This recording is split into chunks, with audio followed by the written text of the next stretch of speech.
Welcome back to season 2 of Books and Bingos. I'm Rachel, And I'm Amanda. and this is episode 37 of Books and Bingos. This week, we're discussing Romantasy series to read for the Books and Bingos Reading Challenge prompt.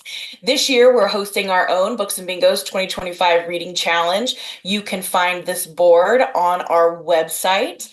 The challenges are to complete a book series, read a book club book, which we'll have more information on later, read a romantasy, which we're highlighting today, reread a favorite, author using a pen name, a romance trope you don't normally read, queer or BIPOC biography or memoir, diverse or queer retelling, set in the decade a family member was born, book that has been banned or challenged, words book or bingo in the title, book by your favorite author's favorite author, and anthology with diverse representation. So those are our 2025 reading challenges. Again, you could find this card on our website, and we will be recommending books for the majority of these categories this season. So definitely stay tuned. So Amanda, we're starting out 2025. What reading goals do you have? Well, I'm excited for our challenge because I feel like it's not your typical, just genre challenge. I like that it's a little more specific in some cases. The Pop Sugar challenge for 2024 was like crazy specific. Like, I really struggled to find a lot in that category. So I'm curious to see what theirs looks like for 2025. And then also just to continue to read diversely. And I am excited to try to just go a little bit over my yearly goal that I met in 2024. So, what about you? Like you said, I'm very excited for our challenge. One of the ones I usually try to aim for at least a few of, I never really complete, is the Read Harder Challenge from Book Riot. And Right.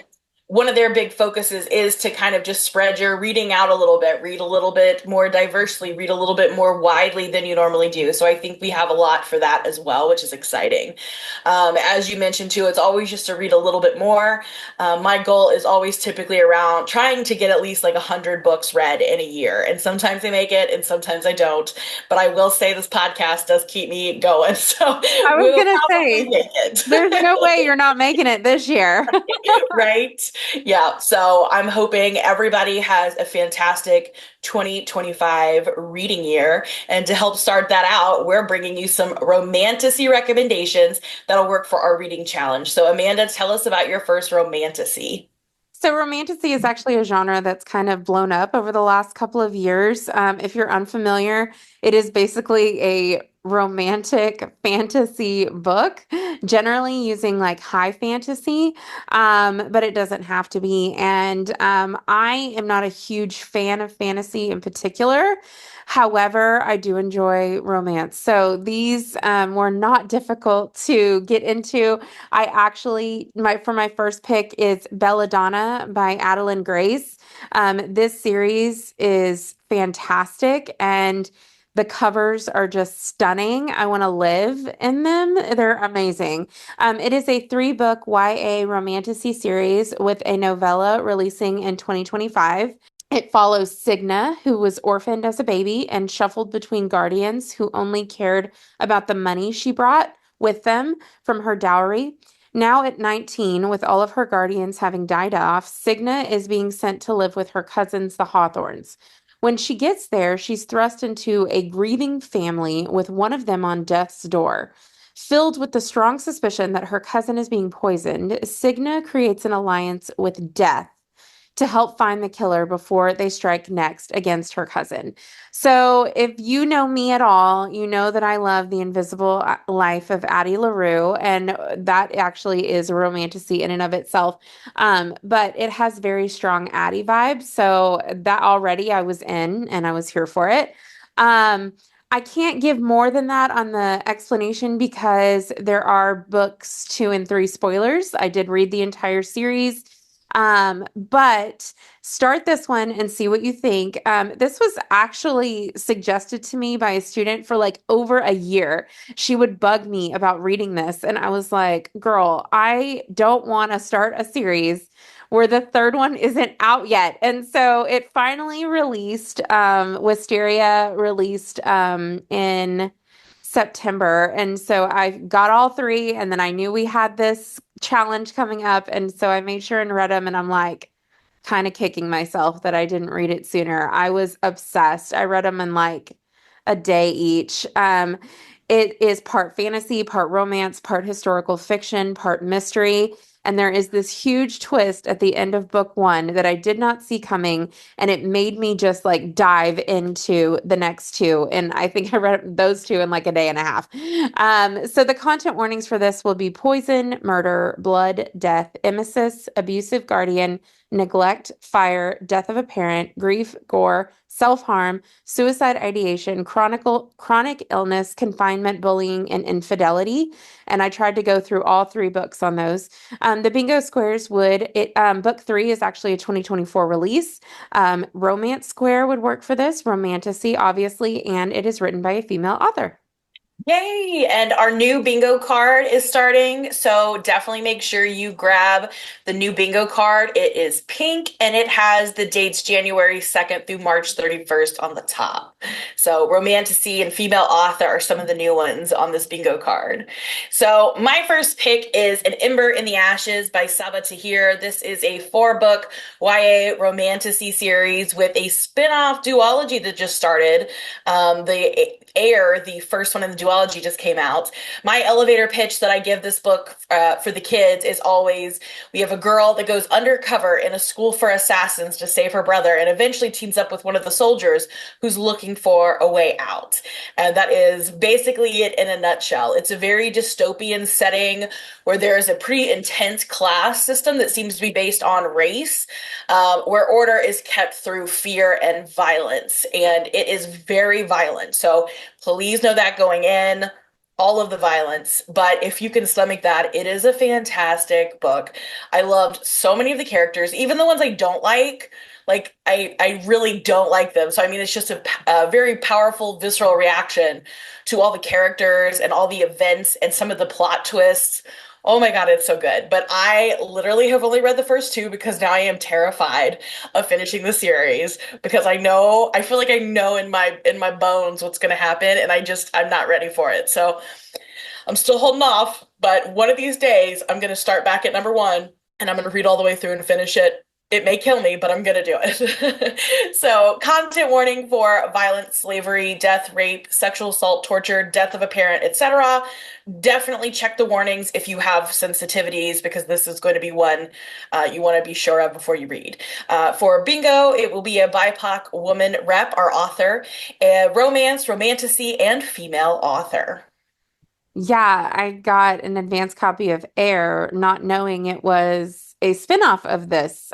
So I'm excited to try that. Her covers are also amazing, and they had a recent re-release of this series, and they are even more stunning than the other ones. So I'm They excited just for keep remaking them, which, like, that. okay, like I like that you made them better every time, but my copies don't match, and that Yeah. drives me crazy. Like, pick one and stick to it, y'all. How Or funny. they need to do like a free exchange program where like you can turn in your old copy and get the new one so that they all match because that drives me Oh crazy. my gosh, I am not that matchy girl. And I see these things on Instagram all the time of like people so angry that the covers don't line up. And I think that's so funny. I Yes. just want the book. I don't care what it looks like, I guess. Well, I don't care while I'm reading it, but once I'm done and it's sitting on my shelf, it's like you should look better. You should all be even. You should match.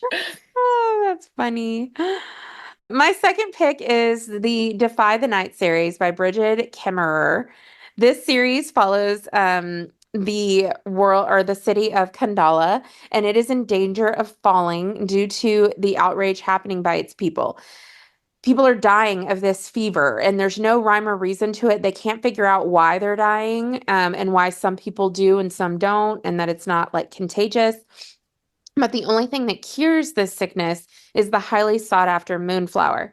It is these petals that the people will still kill and die for. In the wilds, Tessa is an apothecary apprentice who works alongside Wes, her best friend, to steal moonflowers and get them to those who need them.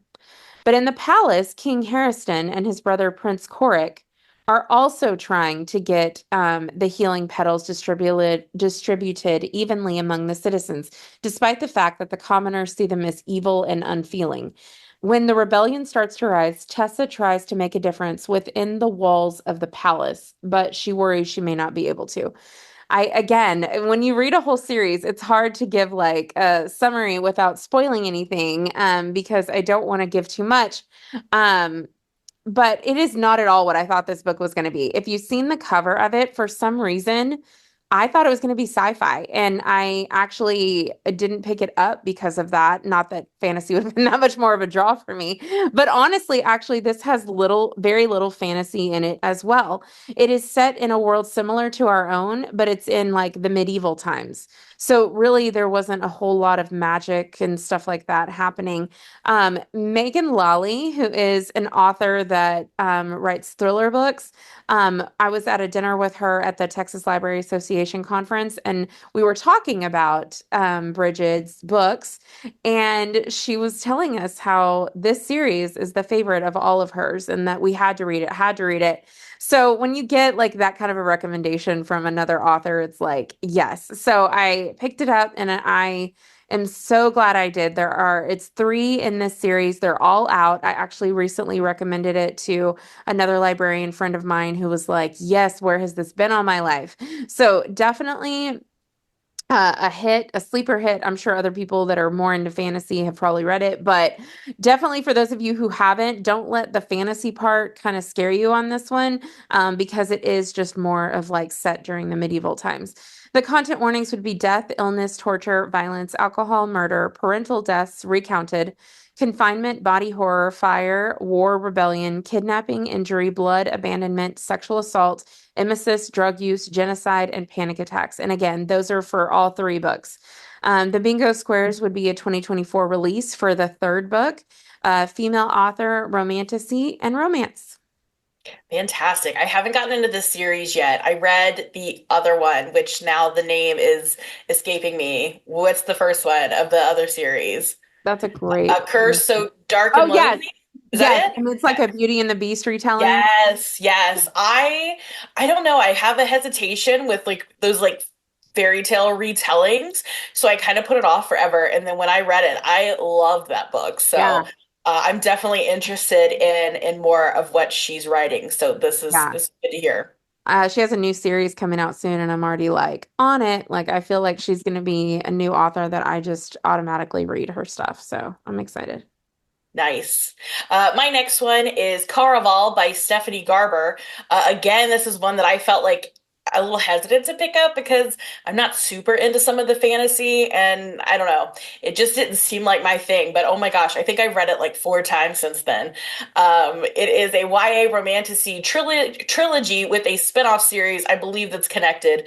My elevator pitch for this one is we have sisters fleeing an island home because their abusive father is very controlling, and they're seeking to fulfill their lifelong dream of witnessing and participating in this magical Caraval.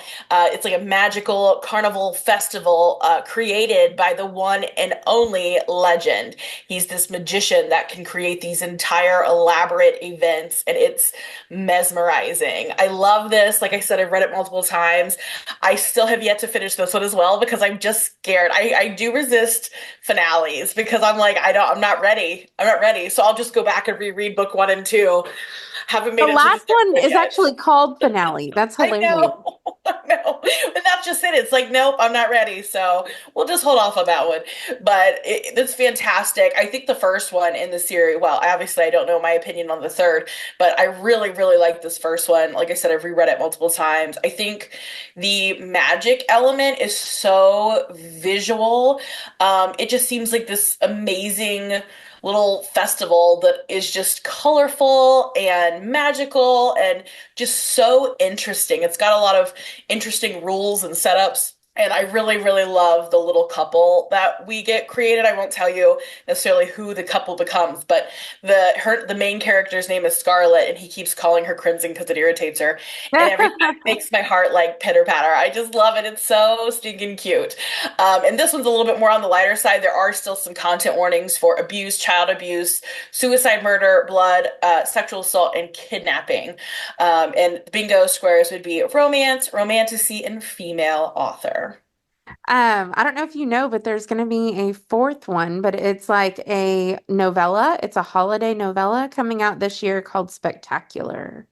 So, Ooh. yeah, the cover's gorgeous and it matches all the others, which are also very stunning. They all are. They all are so pretty. And it's just so fun to be in. And it's so easy to imagine. I think that's one reason I hesitate with a lot of sci-fi and fantasy is because I cannot picture what they're describing in my head. This world they've created, I have trouble picturing it. With this, I did not. I feel like I actually got to go to Caraval myself. So I highly recommend this. Like Amanda said earlier, don't let the idea that this is fantasy stop you. I think you're going to love it if you're interested. And those are our recommendations for the week. If you have questions, suggestions, or comments, reach out on social media at Books and Bingos or email us at booksandbingos@gmail.com.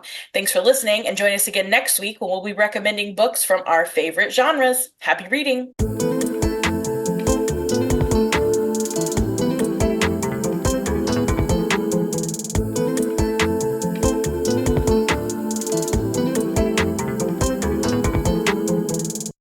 Okay, so my second pick is Defy the Night by Brigid Kimmerer. Kemmerer. Thank you. Oh, let's do that again. My second pick is the Defy the Night series by Brigid Kemmerer.